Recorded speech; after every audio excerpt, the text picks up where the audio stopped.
Até recentemente, muito pouco era estudado sobre a história da África, normalmente reduzida à antiguidade aos egípcios. Porém, o crescimento do interesse e importância desse continente jogou luzes sobre a esquecida África subsaariana. Cercados por florestas, savanas, montanhas, o mar e o deserto, e convivendo com uma rica fauna, esses africanos viviam em pequenos reinos, muito parecidos com as cidades-estado da antiguidade.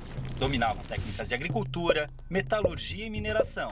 Cultuavam diversos deuses e a natureza, acreditando num Deus maior e criador, que variava de nome entre as tribos. Evitavam guerras, estreitando laços através do casamento. Porém, quando o conflito era inevitável, não visava a expansão territorial. Com a exploração europeia da costa da África, os nativos começaram a ser capturados e enviados como escravos para a Europa. A rota do tráfico negreiro mudou a partir da colonização do Novo Mundo, e o comércio de seres humanos atingiu grandes proporções pela necessidade de mão de obra nas novas terras. Os portugueses dividiam os africanos em 3 grandes grupos: os sudaneses, os guinenos sudaneses muçulmanos e os bantus, todos representando uma determinada região do continente e tendo destinos diferentes. O Brasil recebeu cerca de 40% de todos os escravos africanos trazidos para a América, já que demandavam mão de obra para trabalhar em suas culturas de cana-de-açúcar no Nordeste, no ciclo de ouro em Minas Gerais e nas lavouras de café do Rio de Janeiro no século XIX. O transporte desses povos, amontoados nos porões dos navios negreiros, era feito em condições desumanas, e muitos acabavam morrendo na travessia marítima, tendo seus corpos jogados ao mar.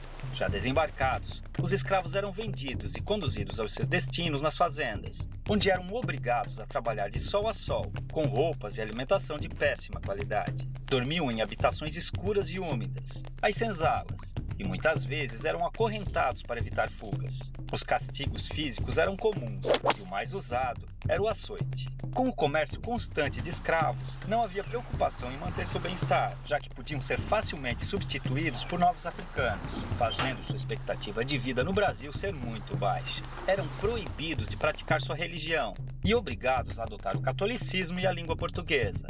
Mantiveram sua cultura viva, realizando seus rituais africanos escondidos, criando até um tipo de luta, a capoeira. A maior parte dos africanos traficados para o Brasil eram homens, por serem mais valorizados nos trabalhos forçados. As mulheres, que não eram aproveitadas nas lavouras, viravam escravas domésticas, as chamadas mucamas. Nessa época, independente da origem ou etnia, as mulheres eram subordinadas aos homens em seus caprichos.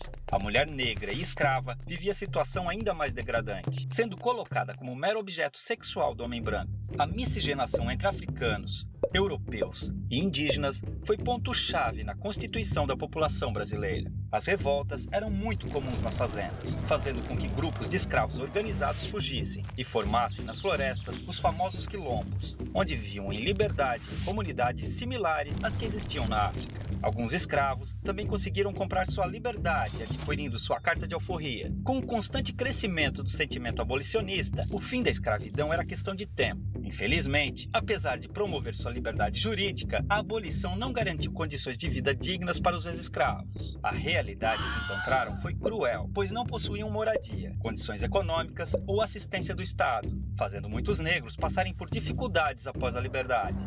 O preconceito e a discriminação os impediram de encontrar trabalho nas cidades. Já nas lavouras, tinham sido substituídos pelos novos imigrantes livres europeus, a maioria italianos. A escravidão deixou cicatrizes profundas. Os negros vivem ainda hoje em condições inferiores aos brancos, devido ao grande processo de exclusão social. Tem menor escolaridade, menos qualificação, salários menores, menos representação na mídia e em entidades governamentais, além de menos cargos de chefia e liderança. É uma situação degradante, considerando a imensurável participação do negro na vida brasileira. Infelizmente, o pouco que se aprende nas escolas sobre a herança africana reduz o negro a estereótipos ligados a origens de musicalidades, como o samba, e ao trabalho braçal como escravo. Esse pensamento induz muitas ideias erradas ou incompletas sobre as populações negras. Há muito mais sobre essa superfície. Os africanos foram, sobretudo, fonte de informação para os portugueses, que não tinham conhecimento sobre cultivo e exploração de produtos de regiões tropicais. Foi a tecnologia africana, com seu conhecimento agrícola aprimorado por milênios, além de suas técnicas de mineração, que tornou possíveis os principais ciclos econômicos do Brasil, como a cultura da cana-de-açúcar, a extração mineral e o cultivo do algodão e do café,